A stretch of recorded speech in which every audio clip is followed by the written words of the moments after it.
ఇది ఏమంటా ఇవ్వాలి ఏదో చూద్దాం ఎట్టేయాలి చెప్పు ఒకసారి ఇటే ఇటే ఇటే ఏమంటావు కదా ఎంత వయసు ఎంత మీది కుర్రోడే ఇట్లా చేస్తాను ఓకే నన్ను లాగదు కదా నాకు ఈత వచ్చి కానీ అంత గొప్ప కాదు కావాలి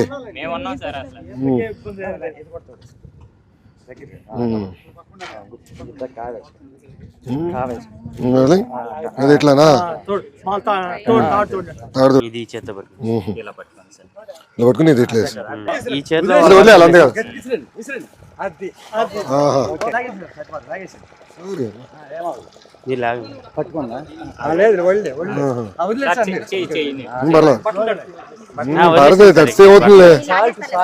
ఏమవుతుంది ఉప్పు నీరు పర్లేదమ్మా అంత నడిచిన పాదయాత్ర ఇదే ఉందిలే ఏం చేయాలి చెప్పు ఆదాయం పెంచాలంటే ఏం చేయాలండి సంవత్సరం ఒకసారి వాళ్ళు మాకు సబ్సిడీలో వస్తే మాకు కొంచెం రుణాలు బాగుంటాయి వాళ్ళు బోట్లు ఇంజిన్ 5 సంవత్సరాలు బోట్ ఎన్ని సంవత్సరాలు వస్తుంది నీకు 10 సంవత్సరాలు వస్తుంది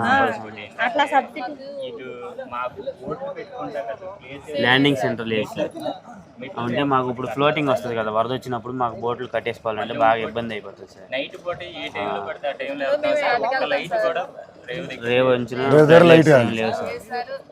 వేరే ఎక్కడన్నా బాగా తయారు చేస్తారా ఇప్పుడు ఫిషింగ్ హార్బర్ అంటారు అవి చూస్తే చాలా అది ట్రాలర్స్ పనికి వస్తుంది ఇలాంటి బోట్లు పనికిరా నేను చూసిన హార్బర్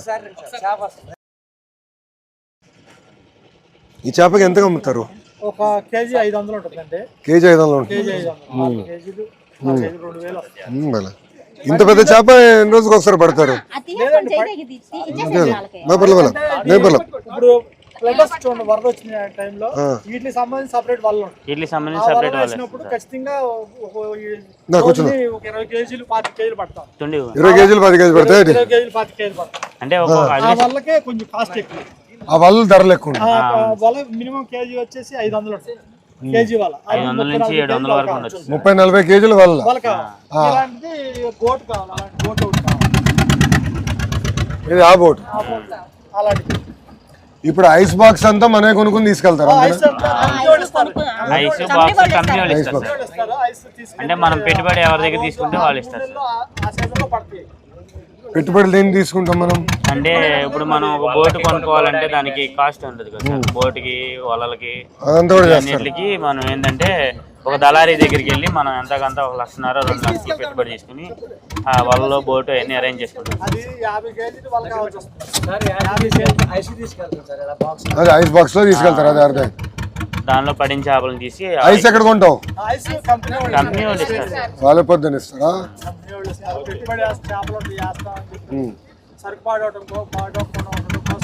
ఐస్ తీసుకుంటారు అంటే ఎంతమంది ఇప్పుడు అట్లా కంపెనీలు అందరికి ఇస్తారా ఊర్లో 58 మందికి అంటే 58 బోట్లకి ఇస్తారా సో ఒకటి వాళ్ళ గురించి చెప్పారు వాళ్ళు మేము ఇప్పుడు మర్చిపోయా మీరు ఇప్పుడు నేను ఫిషింగ్ హార్బర్ చూసాను ఈ పోర్ట్ లాగా ఉన్నాయి హార్బర్ లాగా లేవు దాంతో ఏంటంటే ఈ చిన్న చిన్న బోట్లు ఆగవు నాకు అర్థం నేను చూసా మన జోల దిండికి వెళ్తే నేను చూసా కదా అది జోల దిండి చూస్తే అది నిజంగా పోర్ట్ లాగా ఉంది అది పెద్ద పెద్ద ట్రాలర్లు పడితే గానీ మళ్ళీ చివరికి మన మత్స్యకారులు తీసుకెళ్ళి అట్టని బోట్లు పెట్టారు పక్కనే కట్టారు నేను చూసా అది వెళ్తుంటే దానికి పక్కనన్నీ మన బోట్లు చూసా అవి పెద్దవి కానీ మన వాళ్ళ కరెక్ట్ అవి ఒక్కోటి 1.5 అది 1.5 పై నుంచి ఉంటాయి అది మనకి ఇక్కడ ఉండదు సముద్రానికి వాడతారు అది అదే అక్కడికి వెళ్ళి అక్కడ చేస్తే దానికి పనికి వస్తుంది ఇప్పుడు ఇక్కడ మీకు కట్టాలంటే ఎలా కట్టాలి ఏం కట్టాలి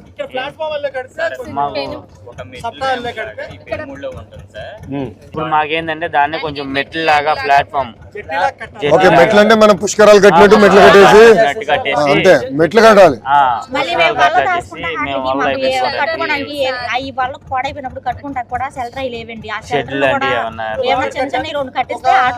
పెట్టుకుని మేము కట్టుకోవడానికి వాడుకోవడానికి వరద వచ్చినప్పుడు దాచుకోవడానికి అట్లా ఉపయోగపడతాయి మాకు షెల్టర్ అలా కట్టారు అవి పాడైపోయినాయి, అవి ఉపయోగం లేదు. అలాంటి ఏమన్నా మామూలుగా షెడ్ లాంటివి వేపిస్తే అది ఇది కదా, అది మన తుఫాన్ వచ్చినప్పుడు దానికోసం కదా. మత్స్యకారులు పొలాలు రాస్తున్నారని కట్టారు. అదా, ఎప్పుడు కట్టారు అది? కట్టి 2000 సో అట్లా మనం మెట్లాగా చేసుకుని ఒక షెల్టర్ టైప్ లో షెల్టర్ టైప్ లో చేయాలి. లైట్ స్ప్రెడ్ లైటింగ్ లైట్ చేయాలి. సరిపోతుంది సార్. సోలార్ లైట్లు ఉన్నాయి కదా, స్ప్రెడ్ లైట్లు.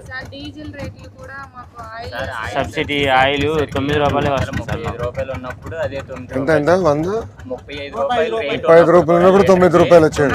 ఇప్పుడు 105 రూపాయలు ఉంది సార్. కూడా అదే 9 రూపాయలు వస్తుంది. మాకేమన్నా ఇంకా 10 రూపాయలు పైన పెంచితే బాగుంటుంది. కొంచెం లాభం ఉంది. మాకు కొంచెం ఏమన్నా ఒకసారి అది ఎంత అవుతుంది ఏంటనేది ఒకసారి అసెస్ చెప్పండి. నేను మంత్రి గారితో మాట్లాడతాను, సవితమ్మ గారితో మాట్లాడతాను, మాట్లాడి నేను చెప్తాను. అదొకటి. ఇప్పుడు చేపలు బాగానే పడతాయి ఇక్కడ, ఆ సమస్య లేదు. చేపల సమస్య అయితే లేదు సార్ మాకు.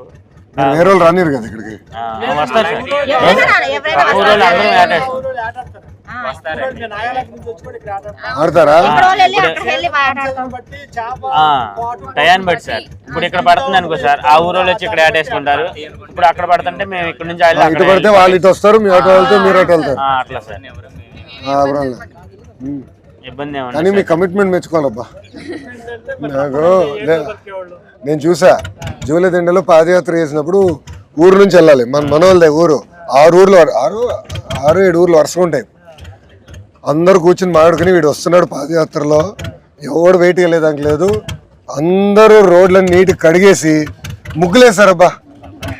ఇది ఊరు ఎంటర్ అయిన దగ్గర నుంచి ఊరు ఎండే వరకు ముగ్గుల్ని నేను స్టన్ అయిపోయా. 3132 కిలోమీటర్లు నడిచా, ఎక్కడ చూడాల అని అందరూ ఒకే మాట మీద నిలబడ్డారు. నేను ఆ దేవుడు చూసాను. పల్లెటూరులో ఉన్నాయి, ఇంకా నీట్గా ఉంటుంది. అవునా? అంటే ఒక కట్టుబడి ఉంటుంది సార్. బస్ ఎక్కరంటే ఆ ఊర్లో వెళ్ళడానికి వీలు లేదు సార్. బస్ మీద బస్ ప్రయాణమే చేయాలి. అది మీ పట్టుదల మెచ్చుకోవాలబ్బా. అంటే ఈ మత్స్యకారుల్లో ఎక్కువ శాతం చాలా హ్యాట్స్ ఆఫ్. ఎందుకంటే మీరు కష్టాన్ని నమ్ముకునేవారు, ఆ పట్టుదల మీది చాలా వేరు. నేను చూసా కదా పాదయాత్రలు చూసా, ఆ కమిట్మెంట్, ఆ పట్టుదల మనోళ్ళు ఆ ఊరు చూసిన అదే కట్టుబాటు గట్టిగానే ఉంటుంది. అంటే అందరూ ఒక మాట మీద ఒక యూనిటీగా బాగా ఒక మాట అంటే ఇంకా మాట ఒక మాట అనుకుంటే అందరూ అదే మాట మీద అదే మాట మీద నిలబడతారు. నిలబడాలి. చూసా మత్స్యకారులు అది ఉంది, ఆ కమిట్మెంట్, ఆ పట్టుదల చూసా.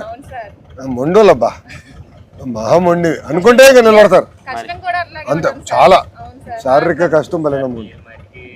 ఎంత గొప్పవారు, చాలా నార్మల్ గా చాలా ఫ్రీగా ఉన్నారు. నిజంగా గ్రేట్ సార్. గొప్ప వాళ్ళు ఎవరున్నారు అబ్బాయి? ఎవరులే. బాబు గారి దగ్గర ఎవడు గొప్పవాడు ఉన్నాడు? అందరూ బాబు గారే అలా ఉంటారు, ఆయనే ప్రశాంతంగా చేస్తారు. అంటే నాకు కూడా ఏంటంటే పాదయాత్రలు ఇంక చూసా కదా, ఇట్లా కలుస్తూ ఉంటే ఐడియాలు వస్తాయి, అవగాహనలు వస్తాయి. అవగాహన పెరుగుతాం. ఇప్పుడు అవగాహన ఏం చేయొచ్చు, ఎలా చేస్తే బాగుంటుందో తెలుసుకున్నా. చాలా ఆలోచనలు అక్కడి నుంచి వచ్చింది.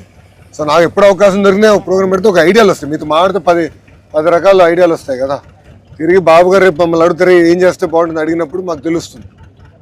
సో ఒకటి డీజిల్ సబ్సిడీ గురించి చెప్పారు. బోట్లు కూడా కేంద్ర ప్రభుత్వం కూడా చేస్తుంది ఒక కార్యక్రమం, దాంతో అనుసంధానం అయితే బాగుంటుంది. వాళ్ళలో బోట్లు వల్ల బోట్లు ఆయిల్. సముద్రం ఎంత దూరం మనకి?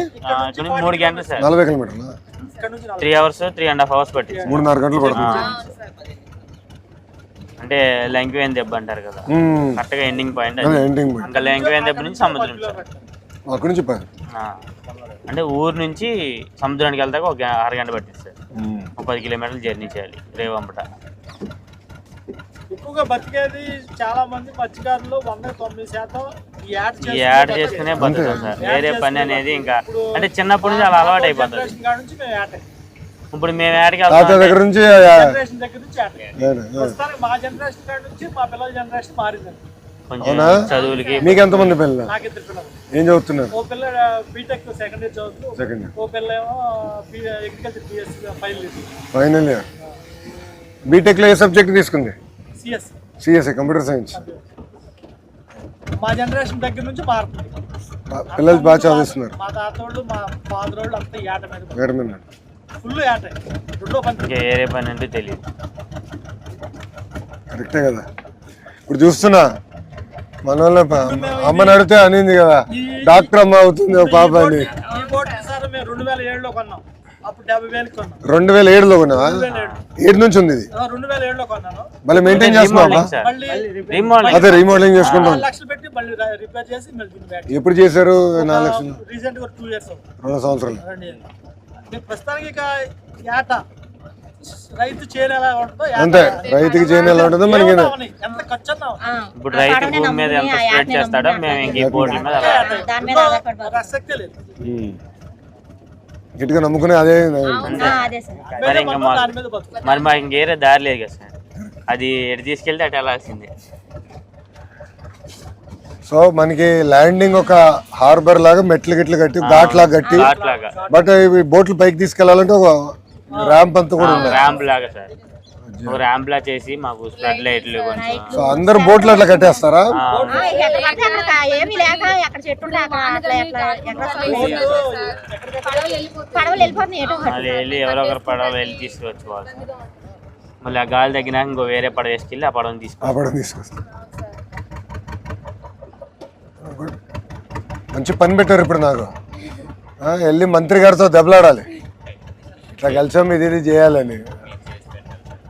అవగాహన వస్తే చేసి ఛాన్స్ ఉంటుంది కదా. మంచి పాయింట్. రైట్లో అది ఇప్పుడే చెప్పేస్తాలే, నేను కలెక్టర్ గారికి చెప్పి అది పెద్ద పని కాదు. అసలు ఎన్నున్నాయో మొత్తం చూసుకుని దానికి ఎట్లా చేయాలో చేద్దాం.